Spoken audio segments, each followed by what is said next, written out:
Deux attaques dans deux localités dans le nord du Burkina Faso, dans la province San-Matenga. Un camion de transport a tout d'abord sauté sur un engin explosif tuant en majorité des commerçants. Puis à une cinquantaine de kilomètres de ce camp de déplacés de Barça-Logo, des individus armés ont attaqué un convoi chargé de vivres pour les populations déplacées de Dablo et Kelbo.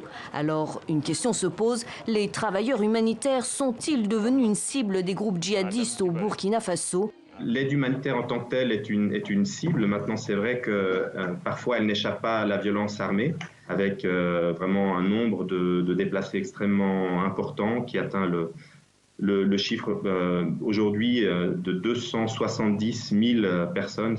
Depuis 4 ans et demi, le Burkina Faso est le théâtre régulier de violences qui ont fait plus de 570 morts, des attaques attribuées à des groupes armés djihadistes. Mais qui sont-ils ?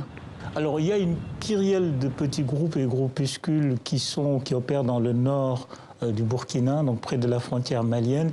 C'est des groupuscules issus un peu du front malien. Ensuite, point important, fin 2016, il y a eu le groupe Ansarul Islam. Ansarul Islam, c'est le premier groupe djihadiste burkinabé. Face à ces attaques djihadistes qui ont provoqué des exodes de population, notamment dans le nord, l'armée burkinabé semble impuissante. Dans 5 jours, un sommet exceptionnel des chefs d'État sur la sécurité dans la sous-région aura lieu à Ouagadougou.